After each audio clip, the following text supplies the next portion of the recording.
నమస్కారం. N24 news వార్తలకు స్వాగతం. ముందుగా వార్తల్లోని ముఖ్యాంశాలు. వర్క్ ఫ్రం హోమ్ ఇప్పుడు రియాలిటీ అన్న చంద్రబాబు. ఇంట్లో నుంచి ప్రపంచానికి పనిచేసే రోజులు పెరుగుతాయని సీఎం. డిజిటల్ రంగంలో ఏపీని ముందంజలో నిలబెడతామన్న చంద్రబాబు. నైపుణ్యాభివృద్ధితో యువతకు ప్రపంచ స్థాయి అవకాశాలు.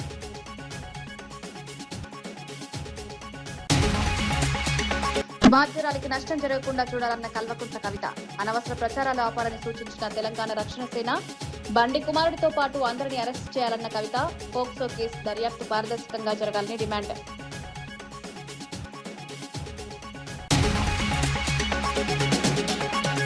విజయ్ గెలుపుపై వైసీపీ సంబరాలు హాస్యాస్పదమన్న దుర్గేష్. తమిళనాడు రాజకీయాలను ఏపీతో కలపడం మూర్ఖత్వం. వైసీపీ రాజకీయ డైవర్షన్. ప్రజా సమస్యలపై దృష్టి పెట్టాలని సూచన.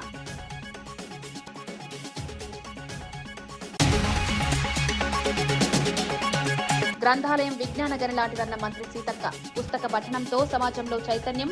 గ్రామీణ ప్రాంతాల్లో గ్రంథాలయాల అభివృద్ధి. జ్ఞానాన్ని పంచే వేదికలే గ్రంథాలయమన్న సీతక్క.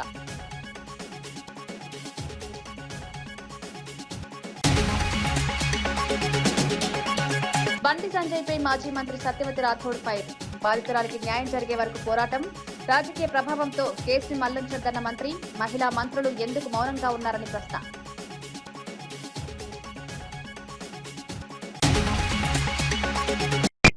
నిడమర్రులో జరిగిన కార్యక్రమంలో సీఎం చంద్రబాబు నాయుడు కీలక వ్యాఖ్యలు చేశారు. వర్క్ ఫ్రం హోం అనేది భవిష్యత్తు కాదు, ఇప్పుడు రియాలిటీ అని పేర్కొన్నారు. ఇంట్లో కూర్చుని ప్రపంచం మొత్తం కోసం పనిచేసే రోజులు మరింత పెరుగుతాయని తెలిపారు.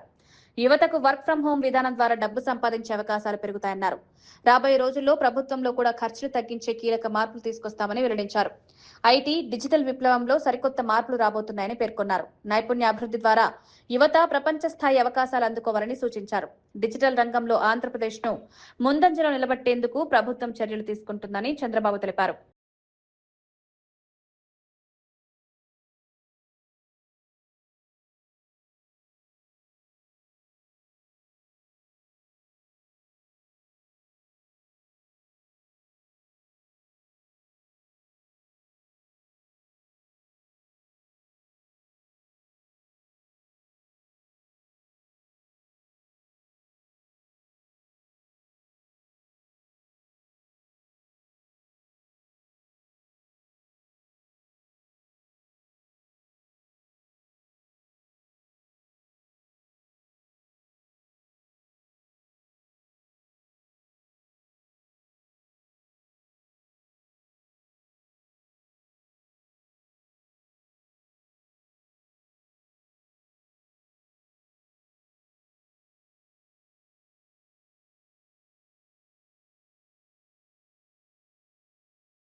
నేను మొన్నే చెప్పాను, 7-8 ప్రిన్సిపల్స్ మనం గుర్తుపెట్టుకోవాలి.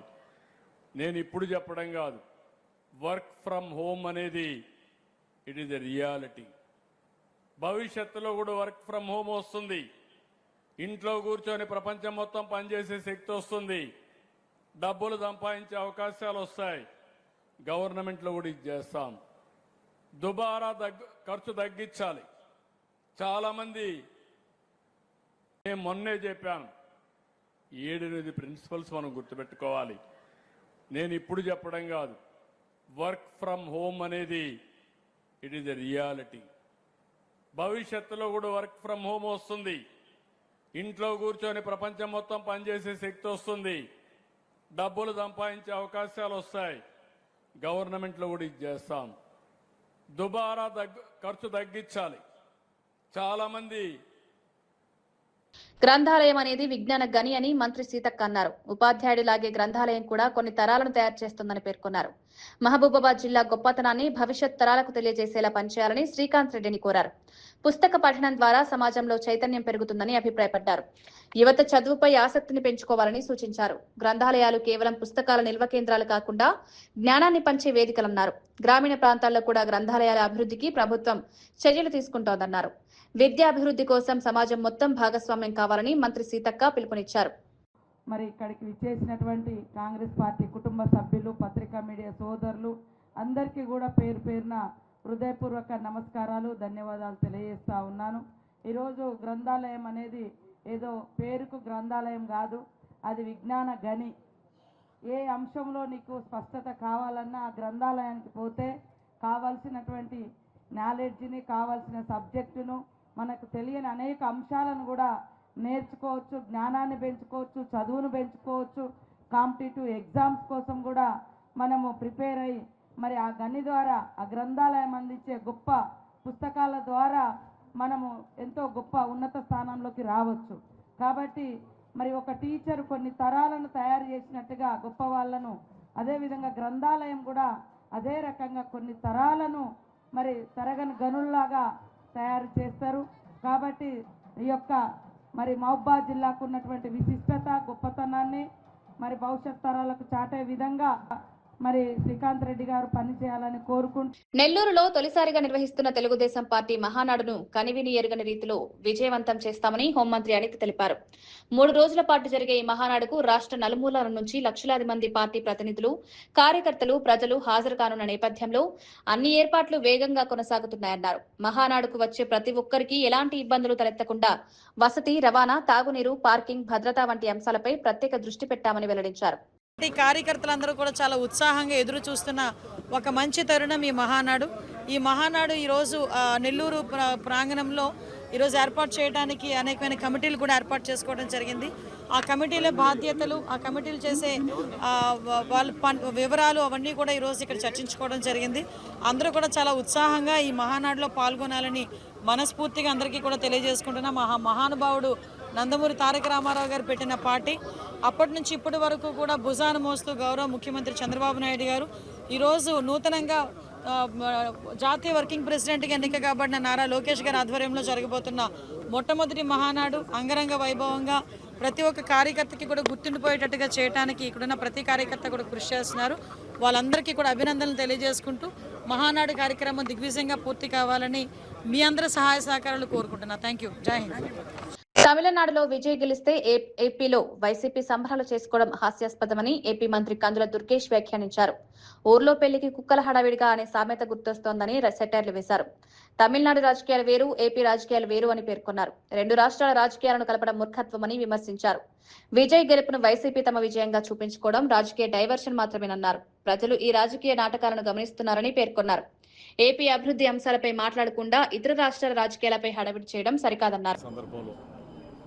ఇక్కడికి వచ్చి దర్శనం చేసుకుని వెళ్ళిపోయేటువంటి వారు 1 రోజు 2 రోజులకి పరిమితం కాకూడదనేటువంటి ఆలోచనతో వచ్చిన వాళ్ళు కనీసం 2-3 రోజులు ఉండి కేవలం ఆలయాల్లో దర్శనాలు మాత్రమే కాకుండా చుట్టుపక్కల ఉన్నటువంటి అన్ని ప్రకృతి సౌందర్యం ఉన్నటువంటి అనేక కార్యక్రమాలను కూడా చూడాలని, టూరిజంకి సంబంధించినటువంటి అనేక కార్యక్రమాల్లో పాల్గొనాలనేటువంటి ఆలోచనతో ఇవాళ ఆంధ్రప్రదేశ్ రాష్ట్ర ప్రభుత్వం, కూటమి ప్రభుత్వం, ముఖ్యమంత్రి చంద్రబాబు నాయుడు గారు, ఉప ముఖ్యమంత్రి పవన్ కళ్యాణ్ గారు, పైన ఉన్నటువంటి ప్రధానమంత్రి నరేంద్ర మోడీ గారు ఈ రాష్ట్రంలో పర్యాటక రంగాన్ని అభివృద్ధి చేసి తద్వారా ఫుట్ఫాల్ అనేటువంటిది వచ్చిన వాళ్ళు 2-3 రోజులు ఉండాలి అనేటువంటి ఆలోచనతో హోటల్ ఇండస్ట్రీని, హాస్పిటాలిటీ ఇండస్ట్రీని పెద్ద ఎత్తున ప్రమోట్ చేస్తున్నటువంటి సంగతి మీ అందరికీ తెలిసిందే. అందుకే ఇవాళ ఈ రాష్ట్రంలో గడిచిన ఈ 20 నెలల కాలంలోనే ముఖ్యంగా పర్యాటక రంగంలో రమారమి 20,000 కోట్ల పెట్టుబడులకి మేము ఎంఓయూలు చేయడం జరిగింది. అలాంటి ఒక నేపథ్యం ఉన్నప్పుడు ఇవాళ మళ్ళీ ఇక్కడికి వచ్చినటువంటి పిలిగ్రిమ్స్కి కానీ, లేదా బిజినెస్ ట్రిప్కి వచ్చినటువంటి వారికి కానీ, లేజర్ ట్రిప్కి వచ్చిన వారికి కానీ అందరికి ఉపయోగపడే విధంగా, అందుబాటులో ఉండే విధంగా ఇవాళ ఈ రెజెంటా దేవరాయ 4-స్టార్ హోటల్ ప్రారంభించడం అనేది చాలా ఆనందకరమైన విషయం. దాంతోపాటు కేంద్ర ప్రభుత్వం యొక్క సహకారంతో ఇవాళ రాష్ట్రంలో మనం అనేక కార్యక్రమాలు చేపడతా ఉన్నాం.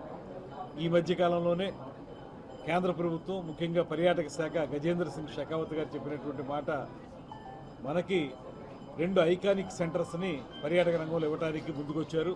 అందులో మనం ఒకటి తిరుపతి, మరొకటి విశాఖపట్నాన్ని ఐకానిక్ సెంటర్స్గా ఏర్పాటు చేస్తున్నాం. రమారమి ఒక 500 కోట్ల రూపాయల పెట్టుబడితోటి తిరుపతిలో, మరో 500 కోట్ల రూపాయల పెట్టుబడితోటి విశాఖపట్నంలో కూడా ఈ ఐకానిక్ పర్యాటక సెంటర్స్ ఏర్పాటు చేయబోతున్నాం. దానితోటి ఖచ్చితంగా ఈ తిరుపతి, ఈ పరిసర ప్రాంతాలు కూడా అద్భుతమైనటువంటి పర్యాటక కేంద్రాలుగా విలసిల్లుతాయనేటువంటి మాట నమ్ముతున్నాం. మనకి అక్కడికి వెళ్ళి ప్రచారం చేసింది లేదు, అక్కడ వాళ్ళు ఈయన ఫోటో వాడుకున్నది లేదు. ఏదో ఒకటి మ్యారేజ్కి పిలిస్తే కట్సి సేక్ మ్యారేజ్కి వచ్చారనేటువంటి మాట వినపడతా ఉంది. దాన్ని వాళ్ళు పొలిటిసైజ్ చేసి దాన్ని పోల్చుకుని మేమేదో మేము ఒకటే అనేటువంటి విధంగా మాట్లాడడం అనేది సమంజసం కాదు. అది హాస్యాస్పదం. దానికి ఏంటంటే ఏదో చెప్తారు కదా, ఊళ్ళో ఎవరికో పెళ్ళి అవుతుంటే ఇంకేదో వాళ్ళు ఆనందం పడ్డాయి అనేటువంటి విధంగా ఉంటుంది. అటువంటి విధానంగానే చూడాలి తప్పితే దాన్ని అక్కడ జరిగినటువంటి కండిషన్స్ వేరు, ఆ పొలిటికల్ సిచ్యువేషన్స్ వేరు, ఇక్కడ పొలిటికల్ సిచ్యువేషన్స్ వేరు. దాన్ని వాళ్ళు అన్వయించుకోవడం అనేది మూర్ఖత్వం అవుతుందనేటువంటి మాట చెప్తారు. పొలిటికల్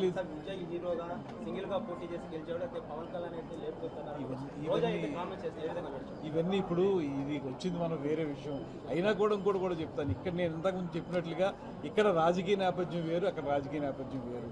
అలా పోల్చడం అనేది సరైనది కాదు. అలా అయితే ప్రతి రాష్ట్రంలో చాలా రకాలుగా జరుగుతూ ఉంటాయి.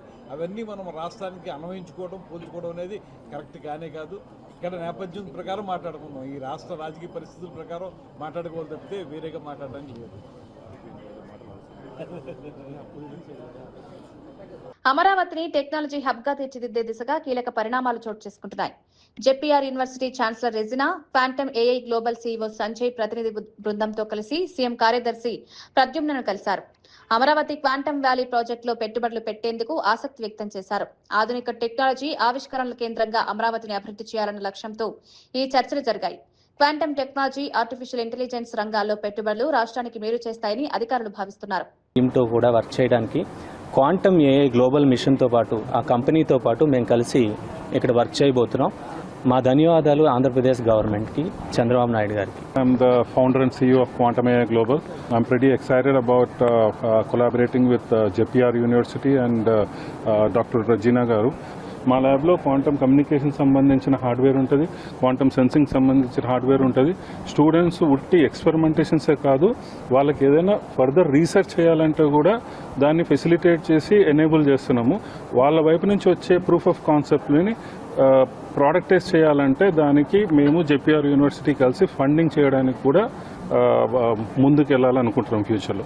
నేను క్యూ అకాడమీని రిప్రజెంట్ చేస్తున్నాను, subsidiary of quantum AI global. I'm the CEO of the company. ఇప్పుడు క్వాంటమ్ అనే టెక్నాలజీని అభివృద్ధి చెందుదామని అమరావతి క్వాంటమ్ వ్యాలీ విజన్ పెట్టింది. దానివల్ల దేశం మొత్తం చూస్తోంది, ప్రపంచం మొత్తం మన ఆంధ్రప్రదేశ్ అమరావతి వైపు చూస్తోంది. ఇక్కడ ఫౌండేషన్ ఏంటి అంటే స్కిల్ డెవలప్మెంట్ చేద్దామని ఫస్ట్ ఎజెండా మాది. ఈ నైపుణ్య అభివృద్ధి నుంచి వచ్చే పరిశోధన మేము ప్రయారిటైజేషన్ చేస్తాం. దీనికి quantum AI global and JPR university కలిసి పనిచేస్తుంది. మన honourable chief minister Chandrababu Naidu గారి విజన్ని మేము మనసులో పెట్టుకొని అదే పాత్లో క్వాంటమ్ టెక్నాలజీ అడ్వాన్స్మెంట్ కోసం మేము ఇక్కడ ఎస్టాబ్లిష్ చేద్దాం అనుకుంటున్నాము. Skill development, research and prioritisation unit for the student. Web lands పర్యావరణ పరిరక్షణలో కీలక పాత్ర పోషిస్తాయని తెలంగాణ అటవీ పర్యావరణ శాఖ మంత్రి కొండా సురేఖ అన్నారు. సచివాలయంలో జరిగిన రాష్ట్ర వెట్లాండ్ అథారిటీ సమావేశంలో ఆమె కీలక ఆదేశాలు జారీ చేశారు. వెట్లాండ్స్ గుర్తింపు, డిజిటల్ మ్యాపింగ్ కోసం 2017 నిబంధనలను ఖచ్చితంగా అమలు చేయాలని అధికారులకు ఆదేశించారు. రాష్ట్ర వ్యాప్తంగా ఇప్పటికే 4023 వెట్లాండ్స్ లకు సరిహద్దుల గుర్తింపు పూర్తయిందని అధికారులు తెలిపారు. మిగిలిన ప్రాంతాల్లో సంయుక్త సర్వేలను వేగవంతం చేయాలని ఇరిగేషన్, రెవెన్యూ శాఖలకు మంత్రి సూచించారు. పర్యావరణ సమతుల్యతను కాపాడడంలో వెట్లాండ్స్ కీలకమని పేర్కొన్నారు.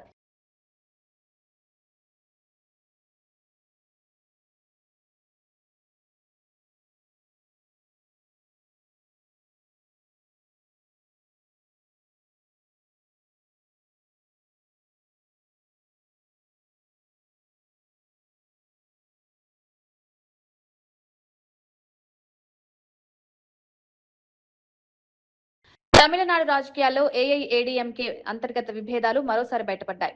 పార్టీ సీనియర్ నేత సివి షణ్ముగం ఎడప్పాడి పళనిస్వామిపై సంచలన ఆరోపణలు చేశారు.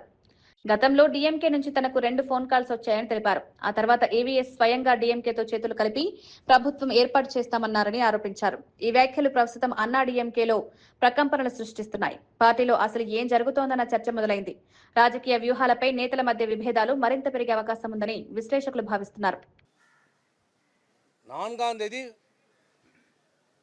தேர்தல் முடிந்து வெற்றி பெற்ற சான்றிதழ் வாங்குறோம். நான் 6:30 மணிக்கு வாங்குறேன். வாங்கிட்டு உடனே வீட்டில் கொடுத்துட்டு சென்னைக்கு கிளம்பிட்டேன். வந்து கொண்டே இருக்கிறேன். ஒரு 7:30 மணி இருக்கும் நான் செங்கல்பேட்டை தாண்டும் போது. யார் என்று பேரெல்லாம் கேட்காதீங்க. அதெல்லாம் கேட்காது, சொல்ல மாட்டேன். திமுகவிலிருந்து 2 முன்னாள் அமைச்சர்கள் எங்கள் லைனுக்கு வராரு. என்னடா இவங்களுக்கு சம்மந்தமே இல்லை, நம்ம கூட வராங்க. முதல்ல நம்பர் தெரியாமல் எடுத்துட்டேன். நான் தான் பேசுகிறேன். என்ன பார்த்து நல்ல பதிவை வாங்கிக்கணுவாங்க. நம்ம தோத்துட்டோம், என்ன நல்ல அமைச்சர், என்னமோ பேசுகிறாரு, ஒன்றும் புரியல விட்டேன். அப்புறம் இன்னொரு அமைச்சர் வராரு. இல்லை என்னன்னா நான் 5 வருஷமாக கண்டுக்கல, இப்போ தான் ஃபோன் பண்ணிங்களேன்னு கேட்டேன். இல்லை எல்லாம் நல்லபடியாக போகுது, எல்லாம் நல்லா பார்த்துங்க, நல்லா அமைச்சர் என்னமோ சொல்கிறாங்க, எனக்கு ஒன்றும் புரியல. நாங்கள் தோல்வி இதில் அந்த சங்கடத்தில் விட்டுட்டோம். நைட்டு வந்துட்டோம். காலையில் தான் இதனுடைய விஷயமே எங்களுக்கு புரியுது. காலையில் எங்களுக்கு செய்தி வருது, பொய்ச்சாளர் என்னன்னு பேசுகிறாரு, நம்ம ஆட்சி அமைக்கிறோம். என்ன சொல்கிறீங்க? திமுக நமக்கு ஆதரவு தருகிறது, வெளியிலேருந்து ஆதரவு தருகிறார்கள். நான் டெல்லியில் பேசிட்டேன், எல்லாம் முடிஞ்சிருச்சு. திமுக ஆட்சியில் பங்கெடுக்கல, அவங்க வெளியிலேருந்து நமக்கு ஆதரவு தருகிறாங்க. அந்த கூட்டணியில் இருக்கிறவங்களுக்கு மட்டும் ஒரு அமைச்சர் கொடுங்க, மீதி எல்லாம் நீங்கள் எடுத்துங்க, நமக்கு ஒரு 25 அமைச்சர்கள் கிடைக்கும். நான் கேட்டேன், இது எப்படின்னா, இந்த இயக்கம் ஆரம்பிக்கப்பட்டது எதனால? திமுகவை எதிர்த்து தொடங்கப்பட்ட இயக்கம். திமுக ஒரு தீய சக்தி, அது அழிக்கப்பட வேண்டும் என்று சொல்லி தொடங்கப்பட்ட இயக்கம். புரட்சித் தலைவர் எம்ஜிஆரால் தொடங்கப்பட்ட இயக்கம் அனைத்து இந்திய அண்ணா திராவிட முன்னேற்ற. ఛత్తీస్గఢ్లోని నారాయణపూర్ జిల్లా అబుజ్మాడ్ అటవీ ప్రాంతంలో భద్రతా బలగాలు భారీ మావోయిస్టు డంపును స్వాధీనం చేసుకున్నాయి.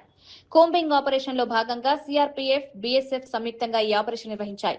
లొంగిపోయిన మావోయిస్టులు ఇచ్చిన సమాచారంతో ఈ డంప్ ను గుర్తించినట్లు పోలీసులు తెలిపారు. ఇందులో భారీ మొత్తంలో నగదు, ఆటోమేటిక్ ఆయుధాలు, పేలుడు పదార్థాల తయారీలో ఉపయోగించే ఎలక్ట్రానిక్ పరికరాలు లభ్యమైనట్లు వెల్లడించారు.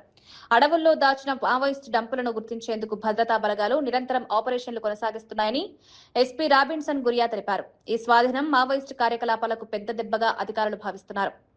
और अपना महाराष्ट्र बॉर्डर वाले क्षेत्रों से काफी अच्छा वेपन रिकवरी हुआ है. इसमें 3 नग AK-47 है, 3 SLR है, 2 303 हैं, 315 है, फिर बहुत सारे more than 250 to 300 live rounds हैं और साथ ही साथ अन्य दैनिक उपयोगी सामान भी मिले हैं. और ड्यूरिंग ऑपरेशन डंप से कैश रिकवरी भी हुई है. 2 जगहों से कुल 1,64,64,000 रुपया जब्त हुआ है, जो इसमें कुछ पुराने नोट भी हैं. और ये पूरी कार्रवाई में STF, नारायणपुर DRG, हमारे BSF ITBP का एक संयुक्त योगदान रहा. और पैरामिलिट्री फोर्सेस यहाँ जितनी भी डिप्लॉयड है, सभी अपने लेवल पे अपने सोर्सेज से कंटिन्यूसली इंटरेक्ट करते हैं. और आने वाले दिनों में भी अभी भी जो 2-3% काम बचा हुआ है ये डंप से रिलेटेड, ये भी आने वाले दिनों में कार्रवाई की जाएगी. और नक्सल मुक्त अबूझमाड़ का सपना जो साकार हो चुका है, इसमें నీటి ప్రశ్నాపత్రం లీకేజ్ కి కేంద్ర ప్రభుత్వ నిర్లక్ష్యమే కారణమంటూ బీఆర్ఎస్వీ నాయకులు లోక్సభ భవన్ వద్ద భారీ ధర్నా నిర్వహించారు. కెల్లు శ్రీనివాస్ యాదవ్ మాట్లాడుతూ దేశవ్యాప్తంగా 24 లక్షల మంది విద్యార్థుల భవిష్యత్తును బీజేపీ ప్రభుత్వం అంధకారంలోకి నెట్టిందని ఆరోపించారు.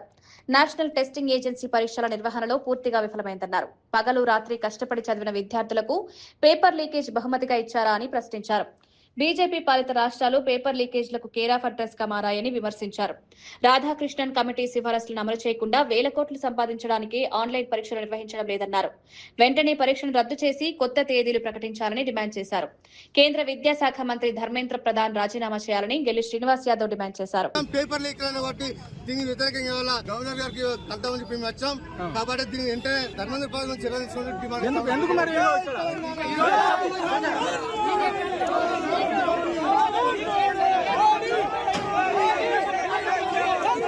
పోక్సో కేసులో బండి సంజయ్ కుమారుడు బండి భగీరథ్ ను వెంటనే అరెస్టు చేయాలని మహిళా సంఘాలు పేట్ బషీర్బాద్ పోలీస్ స్టేషన్ ఎదుట భారీ ధర్నా నిర్వహించాయి.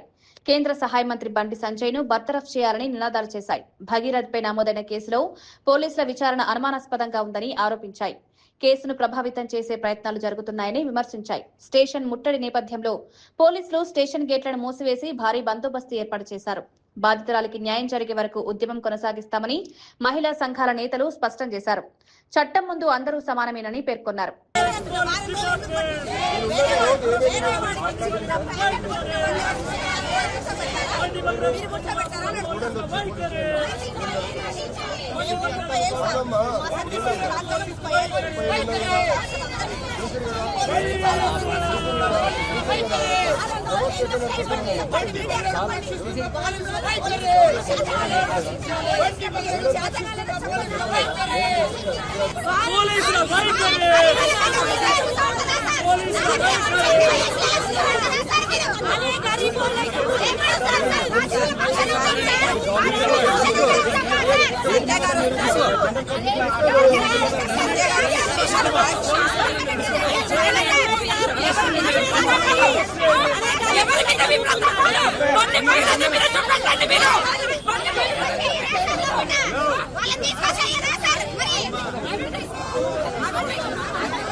బండి సంజయ్ తనని వ్యవహారంపై తెలంగాణ రక్షణ సేన అధినేత కల్వకుంట్ల కవిత స్పందించారు.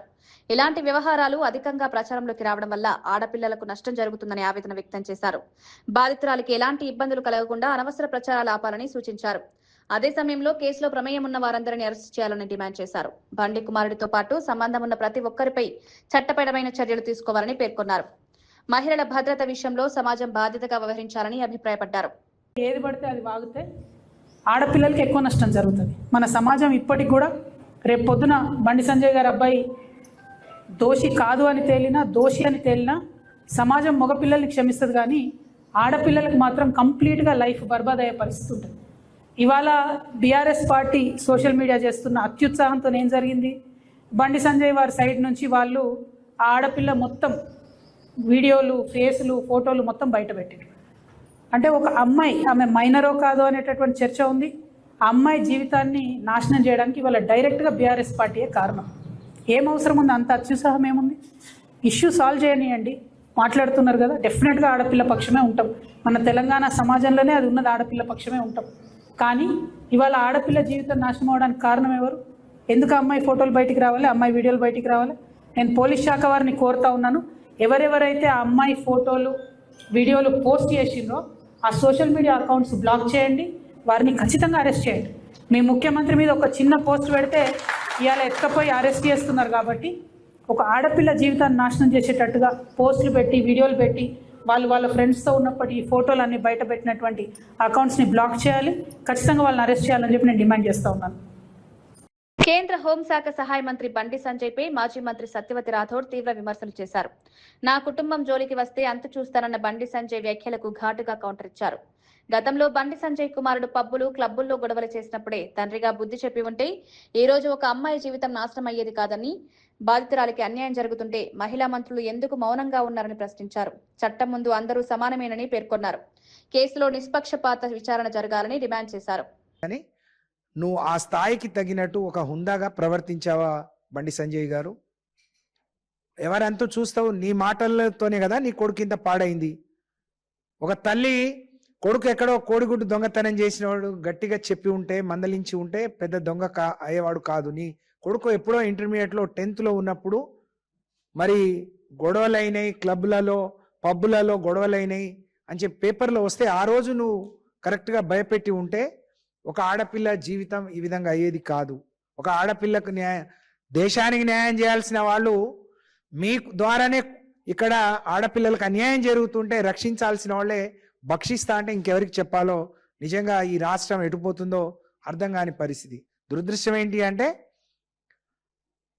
రాష్ట్రానికి ముఖ్యమంత్రి హోంశాఖ చూస్తున్నాడు.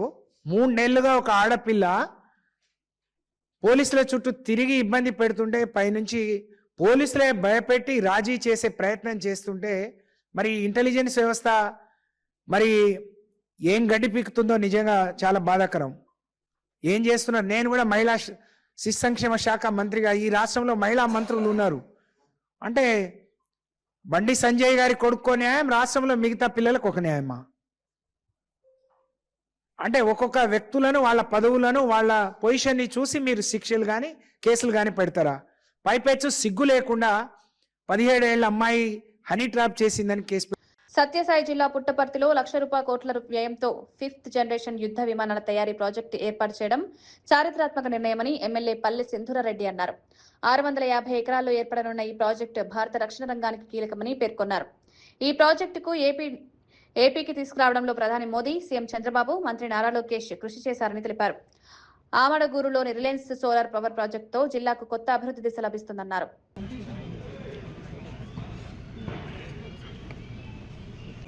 ఫోటో చేసుకున్నాక గదిలో కూర్చుంటారు.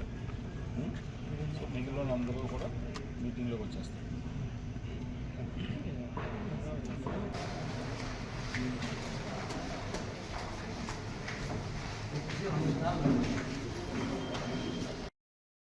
చాలా కఠినంగా ఉండాల్సిందన్న వెహికల్ ఎవరు చెప్పినా ఆ దింపేసి లోపలికి పోవాల్సిందే వెహికల్. ఒకటేనా పార్కింగ్ పబ్లిక్ పార్క్ పక్కనే దానికి అడిషనల్గా మన స్టేషన్కి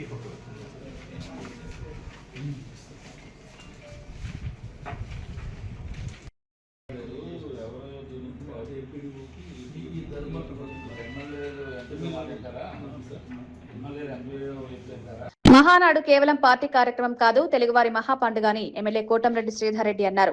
నెల్లూరు జిల్లా మొత్తం మహానాడు వేడుకల సందర్భంగా పసుపుమయం కానుందని తెలిపారు. ప్రతి తెలుగుదేశం పార్టీ కార్యకర్త ఈ మహాపండుగ విజయానికి కృషి చేస్తున్నారని పేర్కొన్నారు. నెల్లూరులో జరిగే మహానాడు ఇప్పటివరకు ఎక్కడా లేని విధంగా వైభవంగా నిర్వహిస్తామని చెప్పారు. మహానాడు చరిత్రలో నిలిచిపోయేలా ఏర్పాట్లు చేస్తున్నామని తెలిపారు. పార్టీ శ్రేణులంతా భాగస్వాములై కార్యక్రమాన్ని విజయవంతం చేస్తారని విశ్వాసం వ్యక్తం చేశారు. మరి ఈ మహానాడు మొట్టమొదటిసారిగా నెల్లూరు జిల్లాలో జరుగుతుంది. తెలుగుదేశం పార్టీ చరిత్రలో నెల్లూరు జిల్లాలో జరగటం ఇది మొట్టమొదటిసారి. మాకు కూడా చాలా సంతోషంగా ఉంది. కారణం ఏంటంటే మేము కూడా తెలుగుదేశం పార్టీకి వచ్చి కొత్త 4 సంవత్సరాలు అయింది. మరి ఈ పరిస్థితుల్లో ఏదైతే నెల్లూరు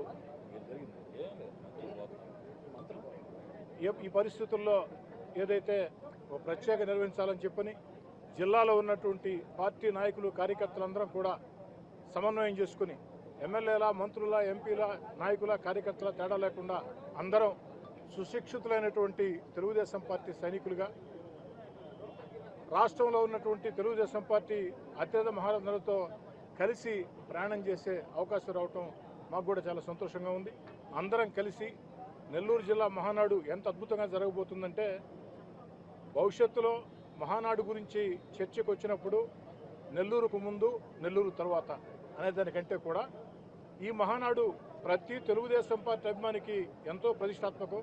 దానికి కారణం ఏంటంటే నారా లోకేష్ గారు నేషనల్ వర్కింగ్ ప్రెసిడెంట్గా ఎన్నికైన తర్వాత, యువనేత నారా లోకేష్ గారు నేషనల్ వర్కింగ్ ప్రెసిడెంట్ ఎన్నికైన తర్వాత మొట్టమొదటిసారి జరిగే మహానాడు.